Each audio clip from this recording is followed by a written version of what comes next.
Depuis le jour où nous avions décidé de partager l'appartement de Baker Street, je n'avais pas cessé d'être stupéfié par l'énergie indomptable que Sherlock Holmes dépensait dans sa lutte continuelle contre le crime. Mais mon œil de médecin pouvait déceler la lassitude qu'un autre n'aurait peut-être pas remarqué. Et un beau matin, je réussis quand même à le convaincre de venir avec moi passer la journée à la campagne. Au début, tout se passa bien. Mais comme je devais l'apprendre dans les années qui suivirent, lorsque Sherlock Holmes n'allait pas au-devant des ennuis, il venait au-devant de lui.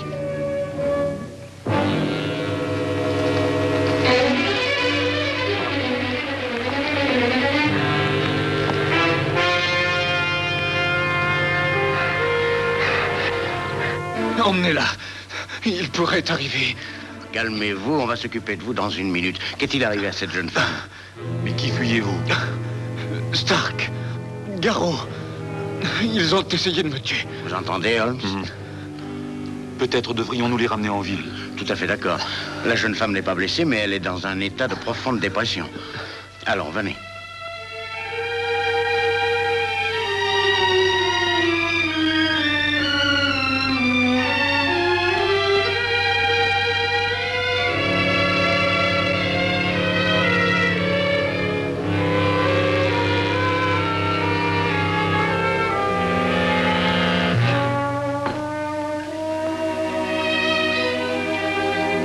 Tenez, buvez ça.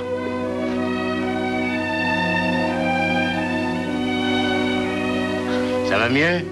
Oui, merci, monsieur. Va-t-elle se remettre, docteur? Oh oui, bien sûr. 2 fois hier soir, elle m'a sauvé la vie. Qui est-elle?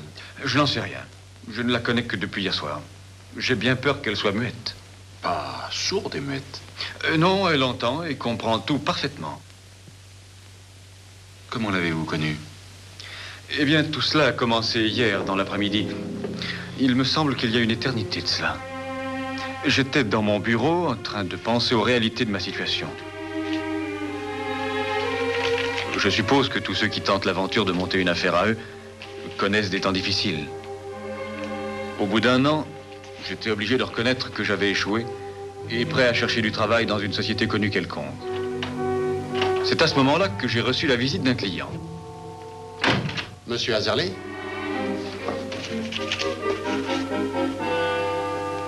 Il me dit être le colonel Léandre Stark. Si j'avais su alors l'horreur qu'il allait apporter dans ma vie, je l'aurais étranglé sur le champ. Je serai franc avec vous, monsieur Azerley. L'affaire que je suis venu vous proposer doit demeurer strictement confidentielle. C'est pourquoi je ne vous cache pas que je me suis renseigné à la fois sur vos capacités professionnelles et personnelles. Capacité personnelle, monsieur? Oui. J'ai donc appris que vous êtes un excellent ingénieur hydraulique, mais aussi que vous êtes célibataire et orphelin, et que vous vivez seul à Londres. Eh bien, tout cela est vrai, mais ça ne donne pas la raison de... Attendez que je vous ai expliqué le travail. Puis-je avoir votre parole que notre conversation restera absolument entre nous? Oh, bien sûr, monsieur, je ne la répéterai à personne. Excellent. Eh bien, voilà. Est-ce que 50 livres pour une nuit de travail vous conviendrait? 50 livres? Si j'en juge par votre expression, vous soupçonnez quelque illégalité. Laissez-moi rassurer votre conscience.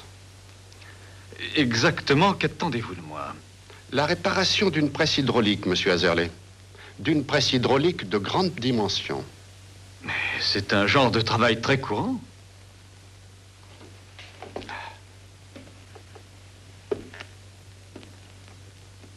Depuis quelques années, je possède une propriété à la campagne, juste à la sortie de Londres. Il y a quelque temps, je me suis aperçu que la terre contenait une veine de ce qu'on appelle communément terre de Fuller.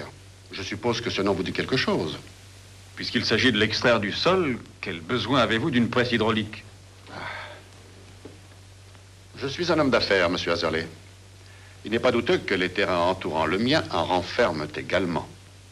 Et j'espère utiliser l'argent que me procurera ma découverte à acheter le terrain de mon voisin, à bas prix, avant qu'il n'ait découvert cette fortune cachée. C'est ça. Si mon voisin venait à soupçonner le trésor sur lequel il marche tous les jours, il ne voudrait vendre à aucun prix. Ah, c'est tout à fait clair maintenant. Vous utilisez la presse pour donner à la terre extraite une forme innocente quelconque afin de la faire transporter sans éveiller de soupçon. Précisément. Ah, très ingénieux. Il y a une fortune là-dedans. Une for... Ah.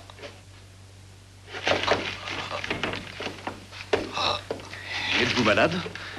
Qu'y a-t-il, colonel Stark? Désirez-vous quelque chose?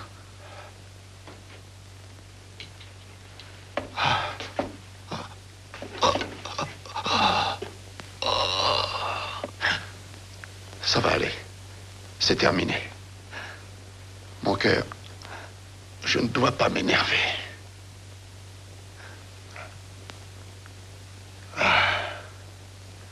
Voilà. J'ai placé ma confiance en vous, monsieur Azorley. Alors acceptez-vous le travail? Quand dois-je venir, monsieur? Je promis de le retrouver le soir. Hier soir, à la gare des Formes. L'heure qu'il proposa était tardive. 11h30. Mais il insista en disant qu'on nous remarquerait moins. J'avoue sincèrement que la pensée de l'argent m'empêchait totalement de m'étonner malgré ses façons bizarres d'agir. Un détail, monsieur. Quand nous vous avons rencontré, j'admets que vous étiez assez déprimé, mais vous répétiez sans arrêt que tous deux vous poursuivaient. D'où je déduis que Stark avait un complice. Oui, un étranger, un homme appelé Garrow. Je devais le voir plus tard ce soir-là. Continuez. Hier soir, donc, je pris le train pour Efford et arrivé là un peu après 11h, comme convenu. Ah, et le colonel Stark vous attendait? Il m'attendait. Nous roulâmes pendant près d'une heure. Soudain, nous nous arrêtâmes, et alors, il me poussa presque dans une maison toute noire. Stark murmura quelque chose pendant qu'il frottait une allumette. Et tout à coup, une lumière apparut en haut des escaliers.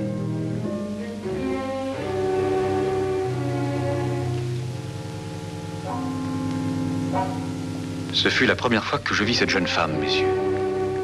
Malgré le peu de lumière, sa beauté et sa frayeur me frappèrent.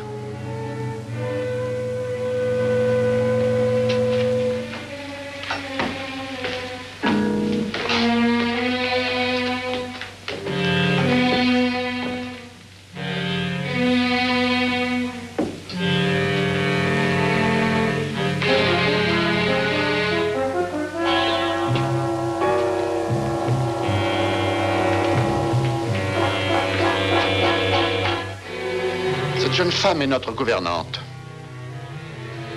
Comment allez-vous, mademoiselle? Elle ne peut pas vous répondre. Elle est muette. J'ai oublié de vous dire que j'ai un associé, monsieur Garrow, un brillant minéralogiste. Je vais le prévenir, si vous voulez bien m'excuser. Mais certainement.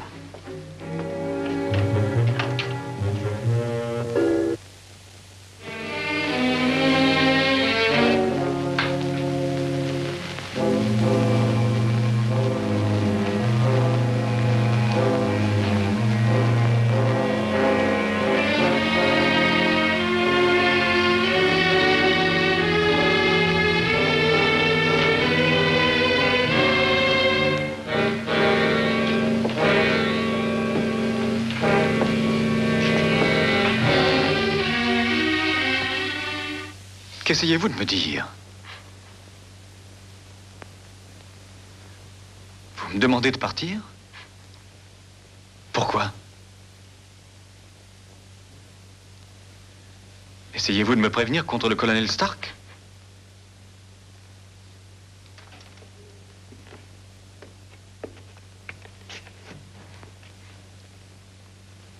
Mais qu'aurais-je à craindre du colonel Stark, voyons?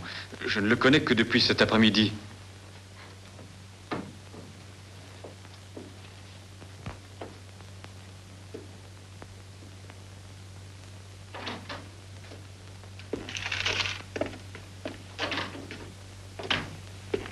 Monsieur Azerley, je vous présente mon ami et associé, monsieur Garrow. Enchanté, monsieur. Le colonel Stark va vous montrer notre presse et expliquer les difficultés que nous avons. Je vous rejoins dans une minute. Dès que j'aurai réglé avec notre gouvernante les détails de votre séjour ici. Oui, oui, c'est une bonne idée. Si vous voulez me suivre, monsieur Azerley.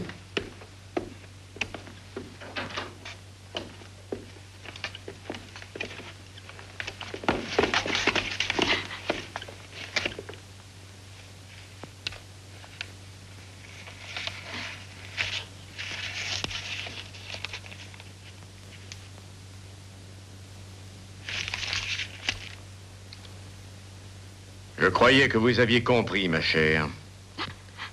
Mais je vois qu'il faudra vous renvoyer à l'école.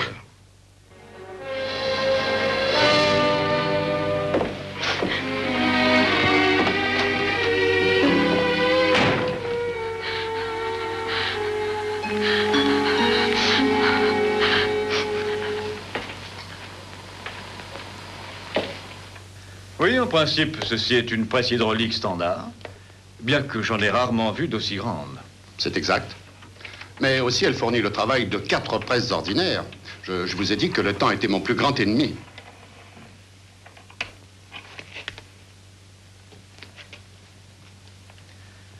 Pourrais-je avoir plus de lumière?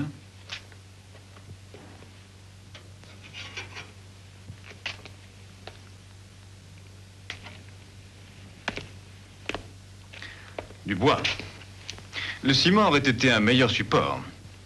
Est-ce que ces murs sont renforcés à l'extérieur? Ah, Bruno, j'allais justement expliquer à M. Azerley que tous les murs, excepté celui qui l'examine, sont renforcés. Cependant... Il n'y a rien à revoir dans les murs. C'est dans le mécanisme. Vous allez entendre. Bon, je faisais une simple vérification.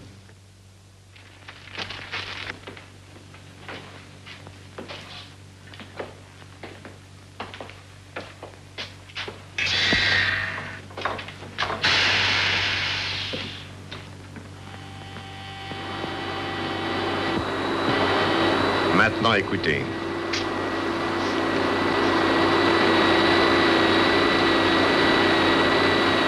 Vous savez ce que c'est?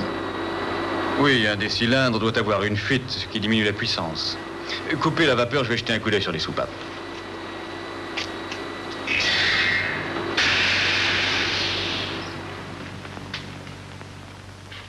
J'avais découvert ce qui n'allait pas et le reste ne posait plus aucun problème. Et bien entendu, vous saviez alors quel était le vrai but de cette énorme presse. Pas tout à fait. Bien que j'étais sûr qu'elle ne devait pas servir à mouler des briques de terre. La presse était trop grande pour ça. Mais ils avaient menti avec tant d'impudence que je préférais leur cacher que je n'étais pas dupe. À quoi devait leur servir la presse, alors? Mais ça saute aux yeux. Ce sont des faussaires. Ils s'en servaient pour fabriquer l'alliage qui remplace l'argent. C'est ce que je découvris pendant la nuit. Il était naïf de ma part de croire que dans la maison, tout le monde, sauf moi, dormait. Mais je le crus.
C'est un alliage, monsieur Azerley.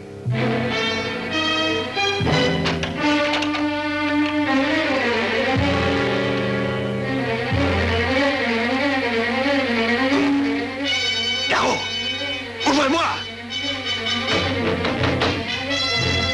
Laissez-moi sortir de là, Garot!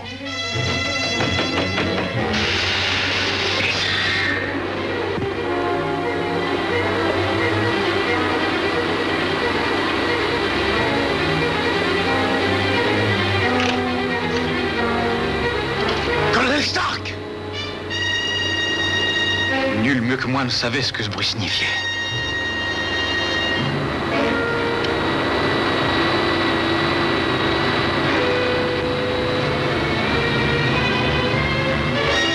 Garot avait mis la presse en marche. Dans quelques minutes, le plafond allait s'abaisser avec une force capable de m'écraser comme un simple insecte. Et je n'avais aucun moyen de l'arrêter.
Comment? Vous allez venir avec moi.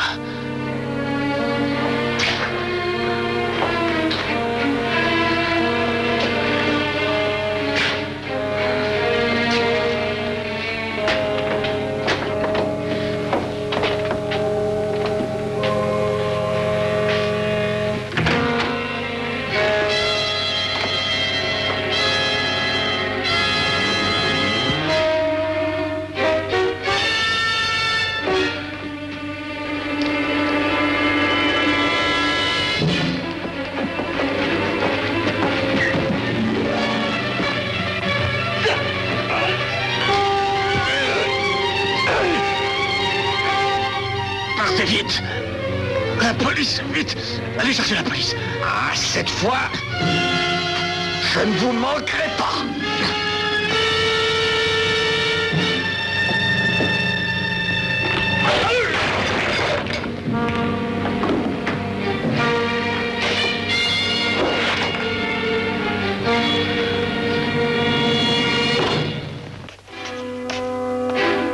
Qu'est-ce que ça signifie?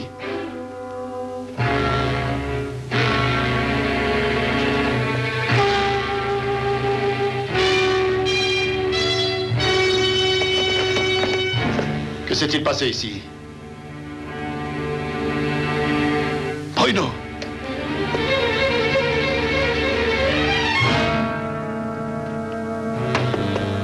Non! Non! Non! Oh. Oh. Non!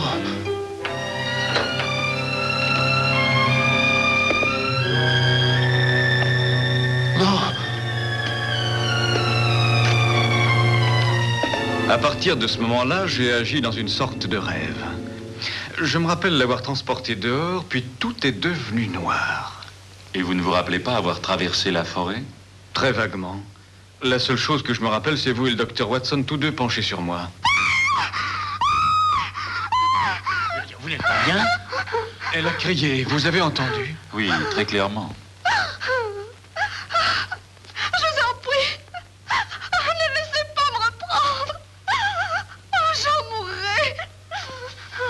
Allons, du cognac, Holmes, s'il vous plaît.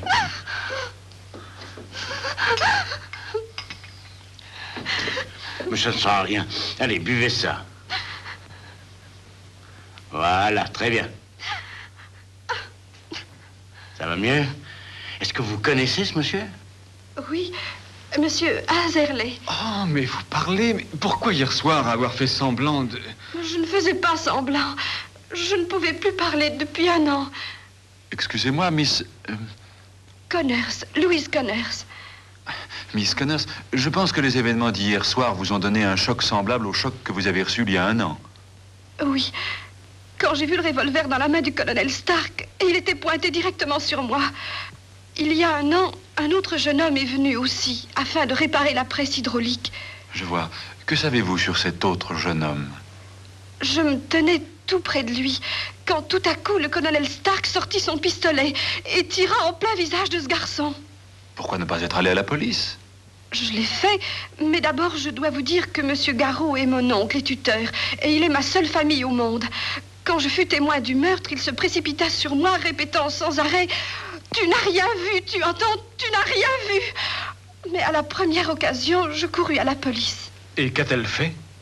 Mais rien, parce qu'à partir de ce moment-là, j'ai été incapable d'articuler un mot ou d'émettre un son. Comme si ma gorge s'était paralysée sous l'effet de la peur. Incroyable. Je sais que cela peut arriver. Oh, le pire de tout fut que mon oncle apprit ma tentative de le dénoncer à la police. Et il me fit enfermer à Batlan. L'asile d'aliénés? Oh, j'y ai passé 6 mois.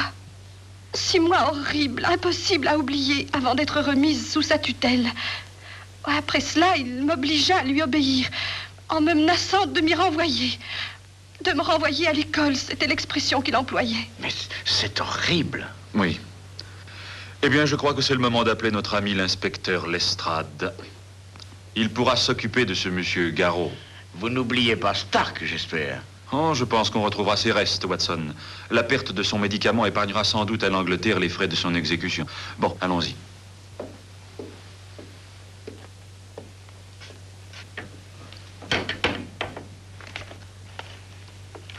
Maintenant que M. Azerley m'a dit avoir oublié d'éteindre la chandelle, au moment où il s'est échappé, je sais ce qui a provoqué l'incendie. Êtes-vous sûr que ce sont bien les restes du colonel Stark que vous avez retrouvés?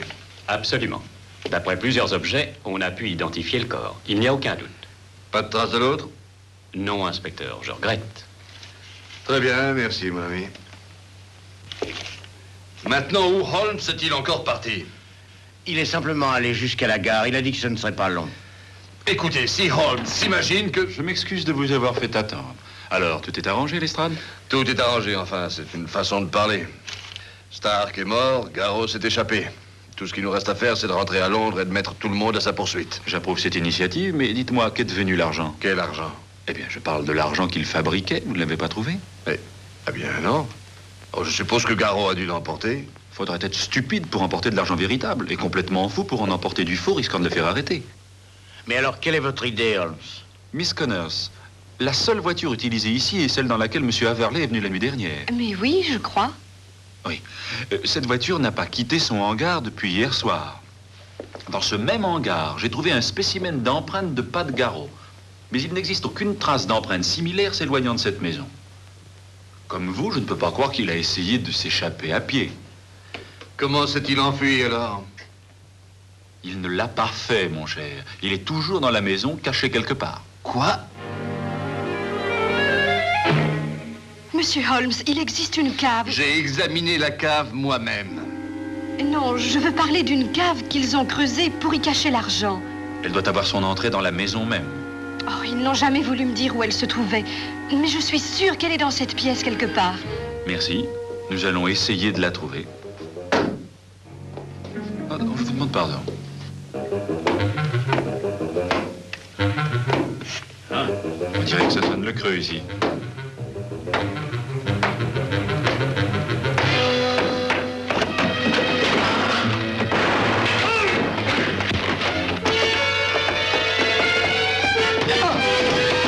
Jolie performance, Watson. Oh, vraiment, ça a été facile.